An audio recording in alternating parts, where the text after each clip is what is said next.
If you're a Pittsburgh baseball fan, then this is the podcast for you. Make your way down, grab a beverage, and get ready to talk Pirates with myself, Craig Toth, and Scott Jackson, two of the biggest fans you'll ever meet. This is Bucs in the Basement. Now I see the changes in this town. They change, they say one thing, but then the next day it's different. They change, but they don't know what they want. All they do is change. Going left, going right, travel day, travel night. That's where we'll go. No excuses, no goodbyes, no one cries, no one lies. We'll never know.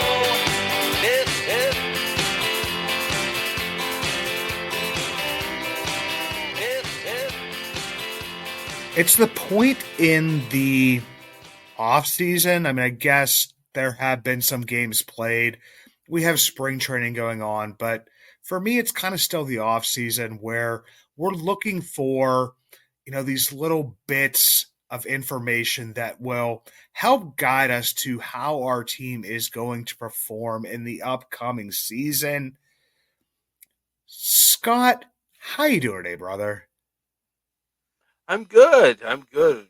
One day closer to Miami and watching some meaningful baseball, and I'm pumped. And I keep, but though, my day off this week switched a little bit, so I got excited. I was like, okay, I'm going to be home. I got nothing else going on. I'm going to watch some spring training baseball. I'm going to get to see my Buccos, and they had a day off. Yeah, and that's the weirdest thing in the world because there's games, and we were talking about this beforehand, where, I'm basically looking at, the game is starting. I don't have the Sportsnet Pittsburgh. I don't have the other stuff pulled up. And it's like, oh, there's a 105 game. I'll be able to toss it on while I'm like doing my work and everything like that. And it's just like, oh, no, this one's not really on anything. You might be able to listen to this one. And it's very weird stuff. But to me, like, I looked at probably the most consistent Pirate over the past few years, aside from kind of like a blip season in 2020, and that would be Brian Reynolds. And people look to spring training stats. They're trying to pull anything from it. And I looked at Brian Reynolds' stats from those like previous few years where he's had very consistent. He hasn't been that all-star, that, otherworldly performer that he was in like 2021. And we were always looking for him to kind of come back to that. But he's always been very consistent. So like people are like saying, like, how did this guy perform in spring training? Brian Reynolds in 2023 had an OPS of 615. In 2024, he had an OPS of 737. This year, he has an OPS, as it currently stands, of 678. And I know with like veteran players, like they'll be like, well, he's going to show up no matter what. But he's also seeing a lot of the starting pitching. He's seeing a lot of the different stuff. So, like, for him to not perform well, kind of like blows spring training out of the water. We were talking about football beforehand here. Do Steelers fans put any weight whatsoever into, their preseason games? Absolutely not. But us as Pirates fans, we are so starved for this information that we put so much weight of what happens. And we did see, Jared Jones last year, blow the doors off of everybody and make the team. So there are those types of things that happen. But for the most part, for me, like I started looking at his numbers. He's had a few good years here and there. He had a 933 in 2020. And I know there was a shutdown. You had to get started back up. But for the most part, like, there's not very many good spring training seasons in there for your most consistent player.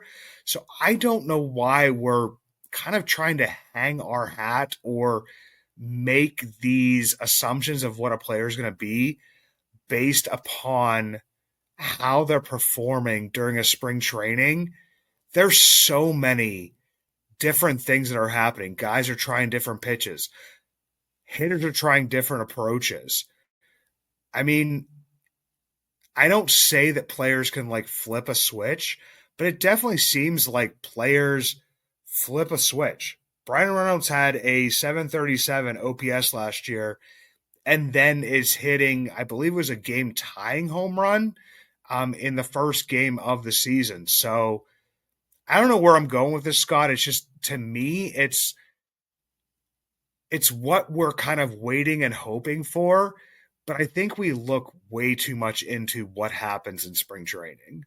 Yeah, I think in the at least Pittsburgh, spring training is the preseason that does get the most attention. It gets the most focus. The most hopes are hung on that.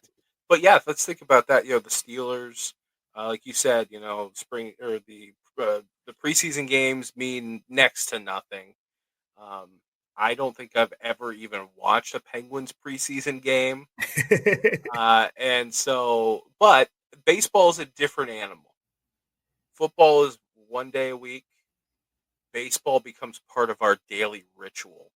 And starved is the right word. Use the right word there because so many of us, and especially being Pirates fans, there is a tribe of us that consume pirates day in and day out. And because of the position that they've been in for so many years, it's a fraternity. It is, but like I said, tribe, it's a family. Not to sound cheesy. We are family. But we, we band together.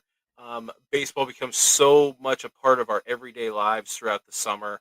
We get starved for it. It's like a nice summer day. You look at the sky and you're trying to make pictures out of the clouds in your mind because you want you want to make something out of nothing.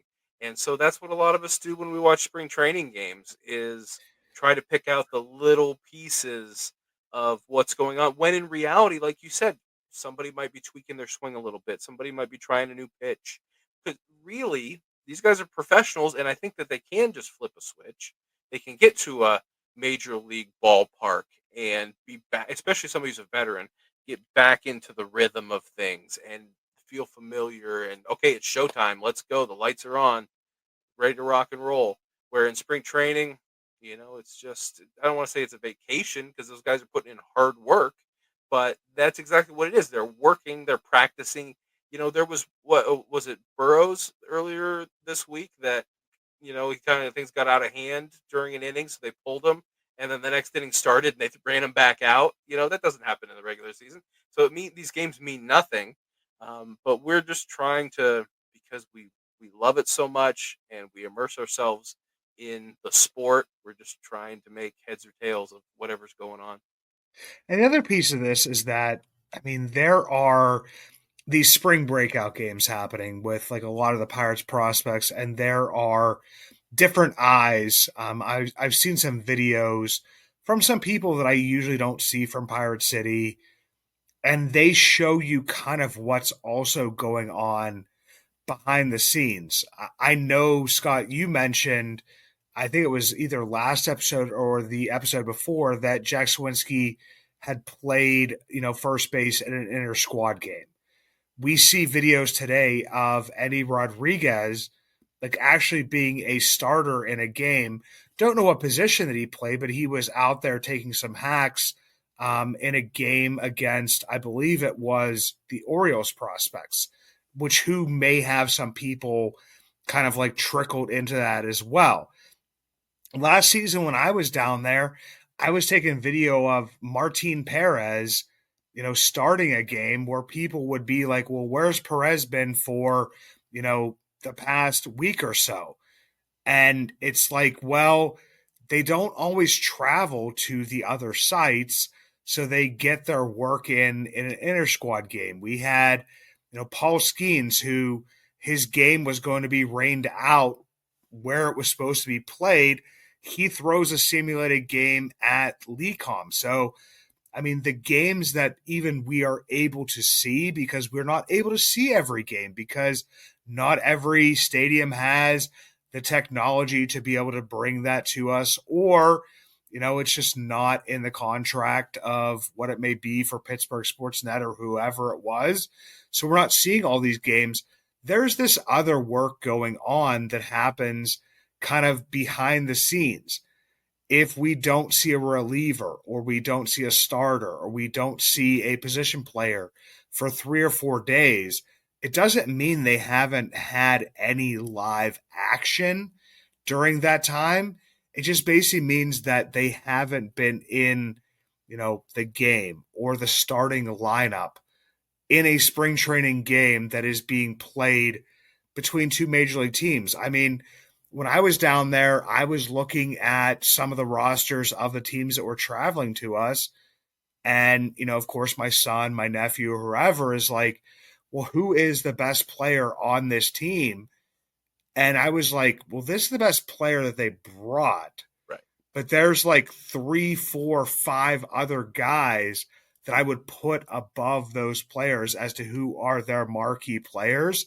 So that's like the crazy thing about spring training is that, I mean, like you said, you have a guy go out there, he has a bad inning, they pull him before it ends, they put him back out there in the next inning, and we're supposed to, I mean, I wouldn't say believe in these stats, but to kind of take something from them and kind of, make decisions for the team, or at least think about the types of decisions these teams are going to make. Where, I mean, in the end, like I feel like a lot of the decisions are made behind the scenes, a lot of the analysis is made behind the scenes, talking with the players, watching them on the backfields, seeing them in warm-ups, different things like that. I mean, obviously, I want to watch the spring training games, but I want to watch the spring training games because I miss baseball so much. Not that I am, trying to come up with an analogy or a reason for why this player should start or why this, player shouldn't start. And it's the other thing of like, you see a player like Bednar go out and struggle like he did today. I mean, for anybody, we're recording on Thursday and he did not have his best outing. It could mean something, but it could also mean absolutely nothing in that he was working on whether it would be a delivery change, a pitch change. It could be him, trying to locate pitches in certain corners, and not being able to do so. And then going back to, once the regular season starts, going back to the old delivery and whatever it may be. That's the type of stuff that happens because I saw a bunch of people saying, trade Bednar and, who's our new closer and different stuff like that. I mean, everybody knows my stance on Bednar. I thought he should have been gone 2 years ago. And that was from a trade, not from because, poor performance, because of the instability of relievers. But I wouldn't take one outing from Bednar and a poor performance and say, oh no, that this is what he's going to be for the rest of the year. Could he struggle? Absolutely. Could he not? I mean, really, who knows? Yeah, and that's what makes spring training such a tricky thing to analyze because of the unconventional decisions they make. The stats can be all over the place. Hey, big shout out to Josh and Jake at Bridge to Bucktober because of the opponent quality that they've brought to the forefront. That stat, the baseball reference. If anybody hasn't heard their episode where they really break down a lot of that, what it means, and some of the evaluations of the Pirates players and where they fall on that scale. Basically, just real quick, but you definitely want to go check them out. Just you can look at these stats and say, okay, this player is having a great spring, and then you look at the opponent quality and you see that they're basically facing single A, double A players. That's a way of filtering that, but it goes to, and that it's just like baseball, for anything, there's a measurement for just about anything you can think of. So it's cool that they've quantified that, but it really goes to show that, some guys, they look really good on the stat sheet, but really it's about the quality of opposition that they're facing. And so it really, that's why stats aren't something that we always can lean a whole lot on. I think spring training more than anything, an eye test is a big part of it, but even that gets skewed because of the conditions, the wind, the sun, the high sky. That can play, some games with your perception of, the defense of an outfielder because of the conditions. So yeah, a lot of that stuff gets thrown out, and I 100% agree with what you say that, the backfields, some sidelines that guys are throwing, or bullpen sessions that guys are throwing, or some of those games on the backfield. That's the batting cages, things like that can go a long way into deciding who makes it north with the team, or in this case, I guess they're going south to start the season. Um, but yeah, that spring training is really hard to evaluate. But that goes back to what we were just saying: is that we're trying to make heads or tails of something that we're not getting all of the information. We're not seeing everything that the coaches and the GM and the player development guys and the evaluators, everything they're seeing. So we just do it for fun and do our very best, and hope to be right at least, a certain percentage of the time. Yeah, because I mean, I saw Matt Gorski hit a home run again today, and it was in the ninth inning. I believe Derek Hall also hit a home run. I'm assuming in that ninth inning, they're not facing the level of competition they would be facing at Major League, regular season. So, like, I reposted it because I repost a lot of it's a fun thing. I mean, Matt Gorski is a 27-year-old kind of like journeyman minor leaguer through the pirate system, not like, from system to system, but he's worked his way up through the system, and he gets kind of like this moment in the sun. It may be like his moment in the sun. There might not be anything beyond this. So I kind of share that, and like somebody comments underneath it, get him a first baseman's mitt and bring him north. And you were saying, like, because that's what kind of made me laugh a little bit, was they're not coming north, but we all say coming north. The other piece of this is that Matt Gorski actually does play some first base. So the guy doesn't, the comments that are being made are not even like recognizing of the minor league player that, yeah, he actually does play some first base, has been in some of the discussions throughout, the X sphere, throughout, the podcasters and different stuff like that. But it's also realizing like the level of competition they're playing against, but also realizing that even if they're playing against, say, like, I know Josh put it out there, and like I said, go back and listen to it because I mean, he wasn't saying this was like the be all to end all stat of like, okay, if a guy's performing well and they're performing Hmm. against like a certain level, but it gives an idea, I think, Yeah. in different directions. If a guy is performing poorly and he's performing against, you know, single A, double A competition, okay, maybe my ears perk up a little bit.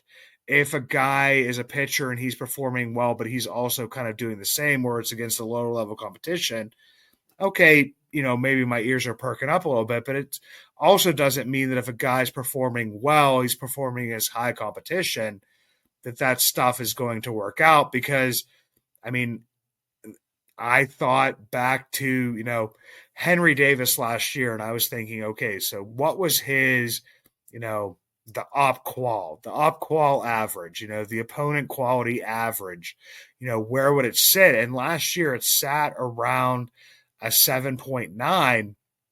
And if we remember, Henry Davis's spring training last year, I mean, we had him pegged, and I'm not saying we as, me and you or me and Chris or whoever it may have been talking about it, kind of like maybe in the royal we sense was saying that, he was, ready. I think I said last year, I don't think he did anything to dispel that he shouldn't be the starter.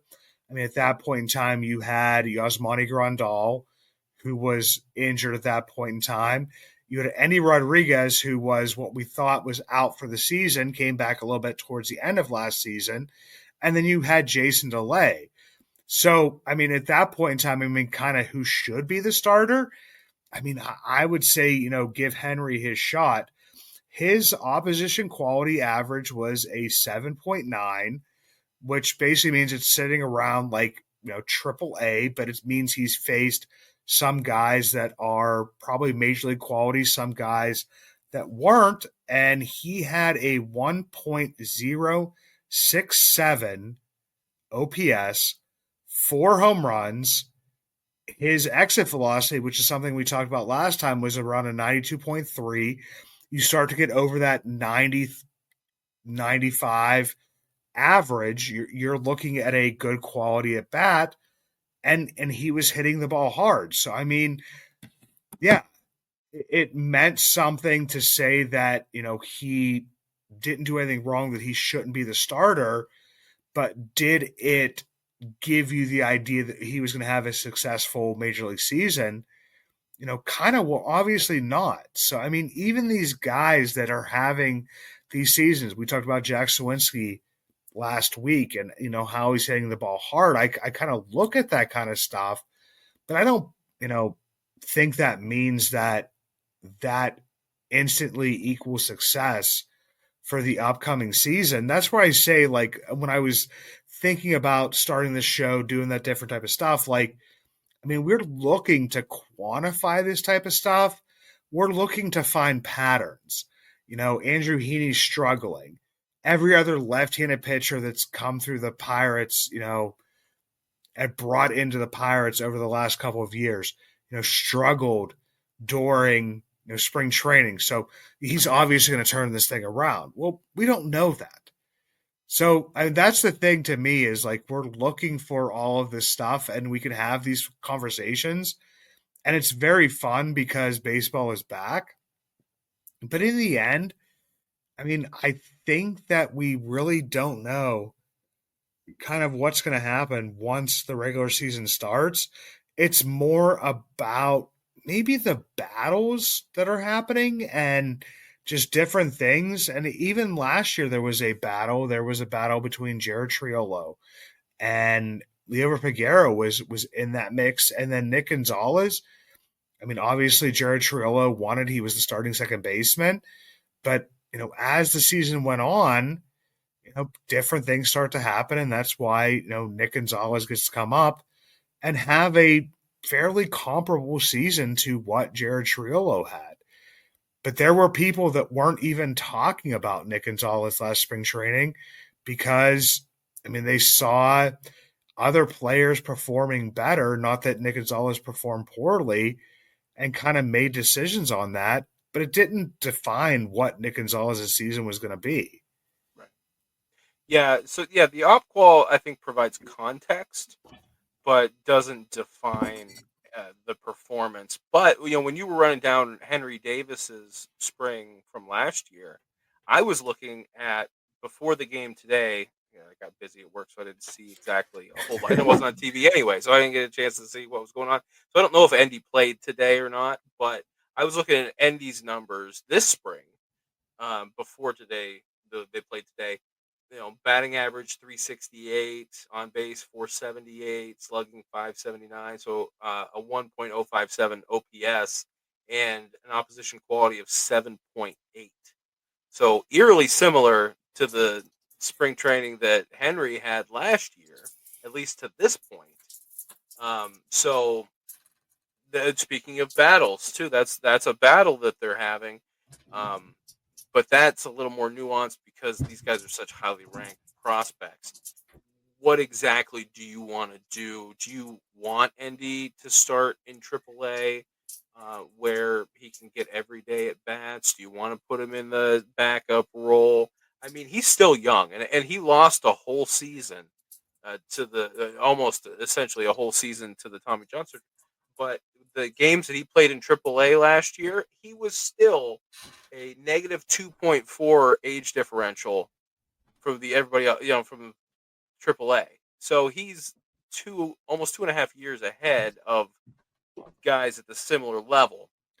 So I think it puts into a little bit of context also how young Endy is, and that's a good thing, for him to come up. And but it also means that we can have maybe a little more time to let him develop fully. He's having a strong spring. I mean, Henry's not having a terrible spring. Just under 300 for the batting average, and his op qual is 7, so it's not too far off, to provide that extra context. But that's a battle that I think a lot of people have their eyes on. But first base is probably the most pressing concern there. But we got the injury report that Spencer Horwitz is hitting off a tee now. So he's probably, they said, a few weeks away from playing in games. So, barring any setbacks, I think that's not it's glaring now because you hear a guy had surgery, he's out for a little while, um, but it seems like he's on track or maybe even a little better than we initially thought. So that takes a little pressure off of that because if you need to just get by for a week or so, maybe we can have 2 weeks. That's where Jared Triolo, Nick York, some of these guys that are on the 40 man can step in, and it doesn't become quite the battle that some of these other positions are. I do think that the most pressing one is backup catcher. Yeah, and here's my thing, is Scott. I might put you on the spot here for a second, and I'll put myself on the spot as well. I'll give my answer afterwards. Was what would you do with the backup catcher situation? Because I mean, at this point in time, I mean, Joey Bart is the starter, barring injury. I mean, he's a guy, but he's also a guy that hasn't really caught a ton of games. I mean, you'd be looking at, I mean, at the max, I'd say 90 to 100 games in a season. So even if he reaches the top, you're still looking at, 62 other games that need to be caught. I mean, what would you do with this? You have, Andy coming back from an injury. You have Henry, who's underperformed in the majors, hits Yeah, the crap out of the ball, in the minors. And then you have Jason DeLay, who is, I think that everybody's called him, and I would call him myself, is just a very serviceable backup catcher, a good defensive catcher, a good game caller, a good game planner. So, I mean, and like I said, I will answer this as well. I think this is kind of a discussion that needs to be had is, kind of what would you do?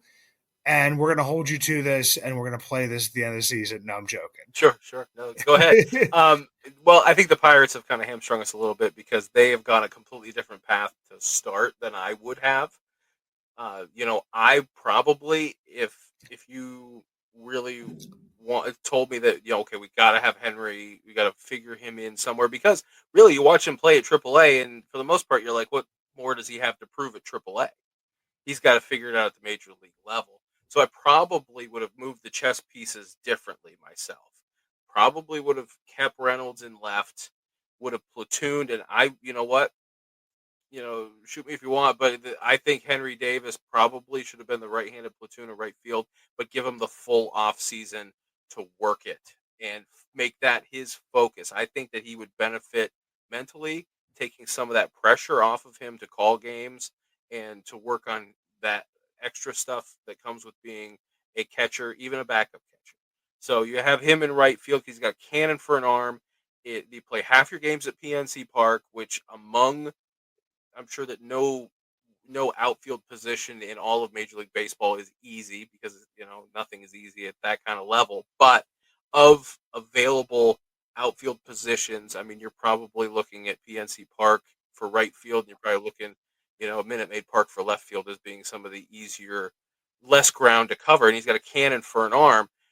So then that opens up probably delay to start the season as the backup for Joey Bart, and then as the season goes along, I think I want to bring Endy back up once he's shown that he can get that momentum going. He's still coming back from the injury, take some of those mental roadblocks away as he can perform. And then I start transitioning Joey Bart into more time Here it first comes. base DH, you know. I mean, we learned from Moneyball. It may look easy to be a first baseman, but it's not. It's incredibly difficult. But yeah, move those chess pieces a little bit more. There's got to be a reason that they are obsessed with positional flexibility, and maybe we're seeing this is why. But I think that Joey Bart, yeah, he's built like a catcher. He's had good success there, but long term future of these guys that we have to hang our hats on. I think if you can take him, maybe the Joe Mauer route a little bit that they did at the very end and just lengthen the career a little bit, maybe that's the way to go. Yeah, and we've talked about that before because I mean I think we had a conversation just on the side at one point in time where I'm just like Joey Bart not this year. I hear a lot of people mentioning him first base this year, but I don't disagree with that in the long term. I mean, especially you have Spencer Horwitz coming back, and you would hope that he would come back and be the player that you expected him to be when you traded for him. You have him for 6 years, so there's time to put this plan into place. If you need that right-handed platoon, you could kind of get Joey Bart into that. I mean, right now, like I think that we were along the same lines with Henry Davis, is that it was it was a failure a little bit to a certain degree a few years ago when they put him in right field. But at that point in time, I think that you almost kind of needed to make a decision to say, do we want you to be a catcher? We want you to be a right fielder? And, just kind of cut the cord at that point in time. And they, wobbled on that a little bit. Henry, to his credit, put in the work and became probably still by the metrics, a below average catcher, maybe around like an average catcher, not somebody who we said, last week that will, stick out as just like looking completely lost behind the plate. But then you always knew that, or you would hope that Endy was coming back, a guy who is a better defensive catcher, a guy who also plays multiple positions. So, I mean, for me this year, I mean, I would think that you start out with Bart as a starter, you start out with DeLay as the backup, you put both Henry and Endy down into AAA to start the season, and that at some point in time, if his rehab allows it, you start moving Endy kind of to other positions. I mean, it still doesn't solve the problem, I guess, quote unquote, problem that you have, in that at that point in time, you still have, three catchers. And then if somebody comes up, you're going to still have to move stuff around, to kind of make it work because, and like I said, I don't see Bart moving to first base this year, but in the future, I think it might be a good idea. But I mean, I guess a good problem to have because that means they're all hitting, they're all performing well, and they're all looking for a spot to play. But yeah, I mean, I know that Endy is hitting well right now. I mean, I've seen some stuff put out there that, you need, offense wherever it may come from. But I mean, also you're trying to protect an asset of a player who, was a very good prospect, is still a very good baseball player in my eyes. And I wouldn't, want to see him be working his way back from an injury, have not played most of the season last year, and then put him into a backup catcher role where even if you kind of split the duties. I mean, I know that Joey Bart hasn't caught that much, and if we may be overestimating that it may be only 2 days a week, but it's like, okay, so Eddie's working his way back from an injury, and you're only going to play him 3 days a week because the Pirates have been very staunch on the fact that, he's a catcher for right now. I mean, I would almost get him back to the minors and work him back into the positions that he'd played before, but just be more kind of cautious about it. Yeah, and well, that's what I mean about, they kind of hamstrung us by making the decisions they've already made. By moving Reynolds to right field, you completely remove that ability for Henry to play outfield, unless Reynolds gets hurt, I suppose, because you're not going to put Henry in left field. It's just he can't handle it. He doesn't have the range, I don't think, and he's a heck of an athlete and probably one of the hardest working guys you'll find. And so, that we saw that with the development at catcher. He just put his mind to it and outworked everybody, and got better and got passable at that. But yeah, they some of the movements they've made really do kind of complicate this and make it a little tougher to move the pieces where you'd want them to move. And I agree with the sending Endy to AAA for if for no other reason. That's a major surgery to get over, and especially as a catcher who's going to try to throw down to second base. I mean, from what I saw in spring, he was throwing behind runners and he was throwing down to second base, so he must have some confidence in that elbow. But uh, you know, I'm sure that there's some kind of seed in the back of his mind that that might have some kind of doubt. I love the way that Endy handles the pitchers. I love the way that he was calling games and the fire that he was showing and the competitiveness and especially the bond he had with Oviedo. I think those are intangibles that I didn't see from Henry. Henry seems like a very lead by action kind of guy where Endy's going to speak up and he's, more of a talker, just from what I've seen on TV. And so I think as far as like managing a pitching staff, I think based on what we've seen already, I think Endy leans to that direction. And based on his age too, maybe he is like the long term catching option, depending on what Bart does, and if they do, again, if they would have started the first base migration in the off season with Bart, then that makes it more of an option to open up, especially when you know where you are with catchers and having four guys that can catch.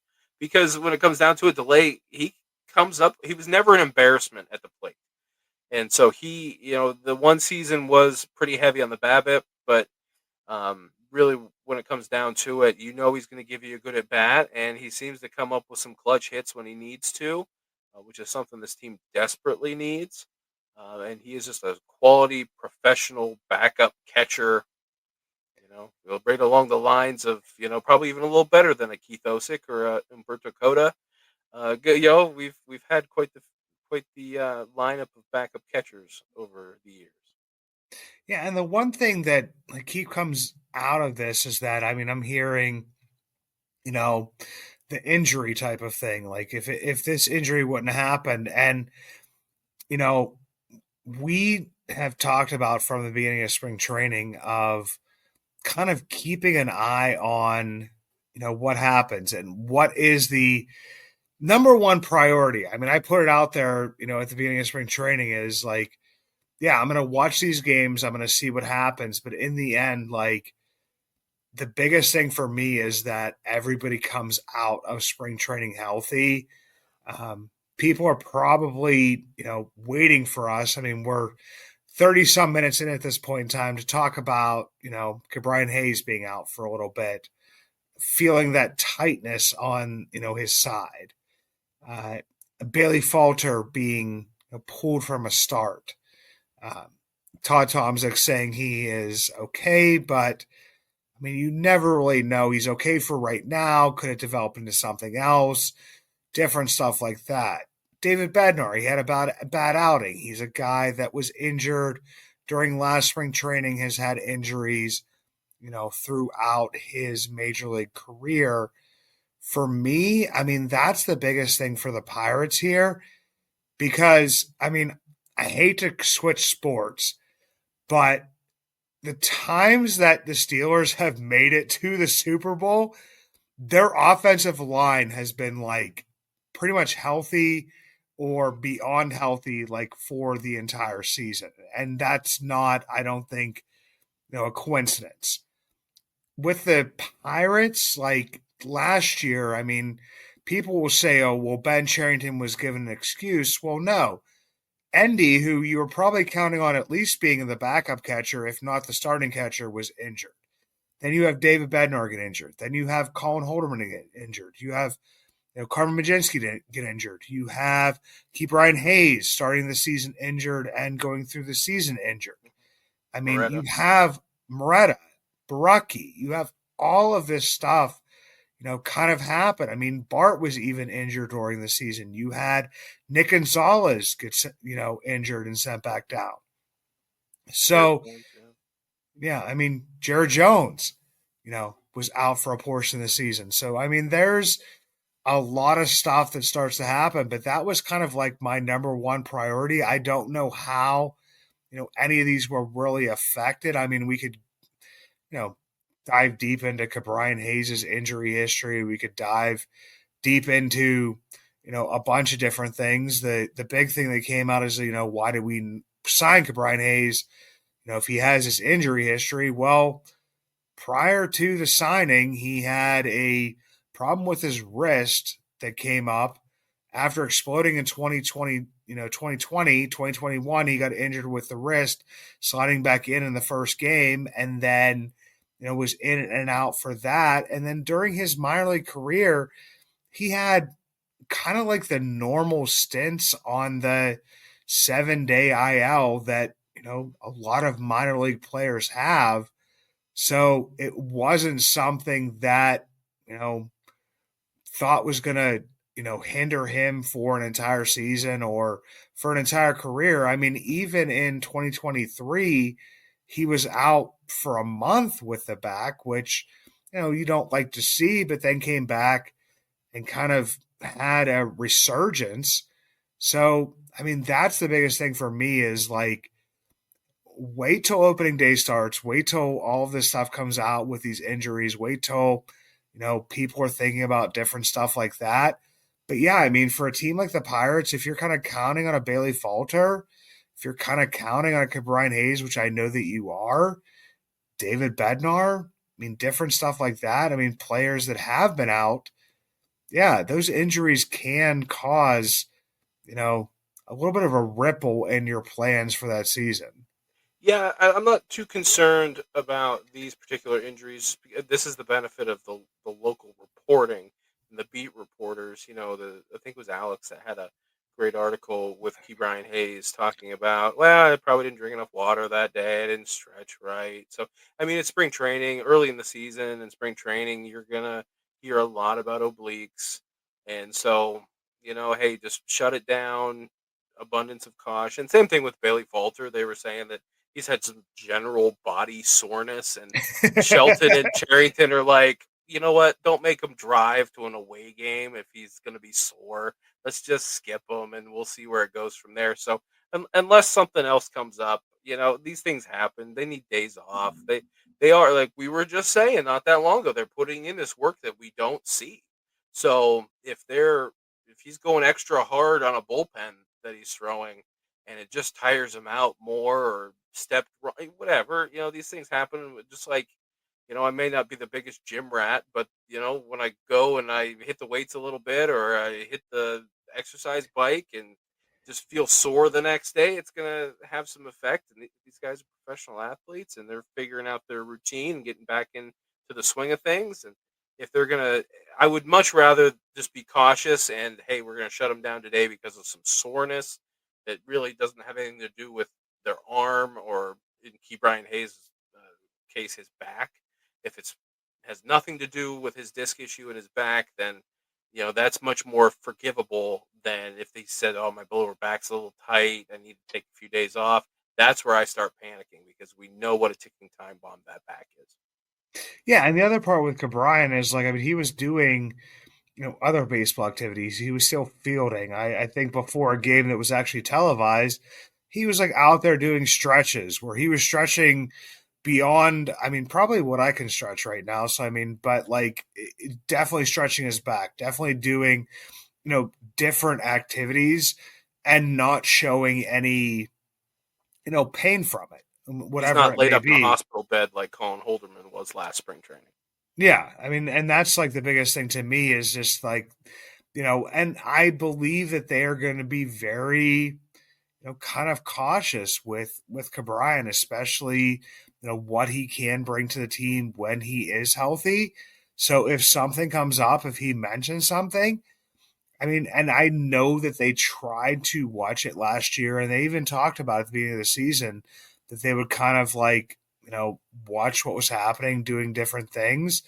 Um, I always said, are we going to plan for like a month shutdown at some point in time? I mean, if that's what it takes, if it takes him playing 4 days a week and becomes almost like kind of like a part time player, the amount of impact, if he's healthy, that he can put in that time, yeah, I mean, it's definitely well worth it. It's not ideal.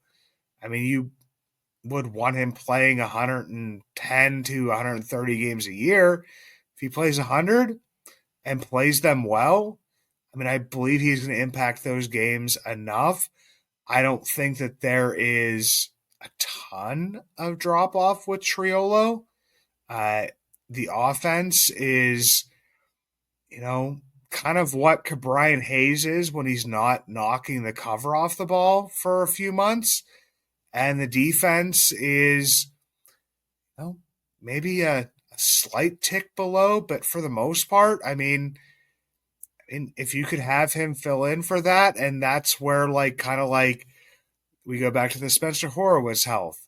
Is he going to have to play games at shortstop because, IKF doesn't perform well or whatever it may be? I mean, but that's the discussions we have during spring training. And until, in the same aspect of the NFL, until they play that first game, you could win every single preseason game. You could win every single spring training game. And then you get there opening day and completely lay an egg during the first series. So, I mean, I'm just looking forward to that, to have some more actual baseball discussions, which we've been having, but like ones that really count, ones where guys, I think at that point in time, have kind of flipped that switch. They're going 100%. And it's just not like a poor outing because maybe your tummy hurts and you ate the wrong thing for breakfast. PNC Park doesn't have a spot for Grapefruit League championships. If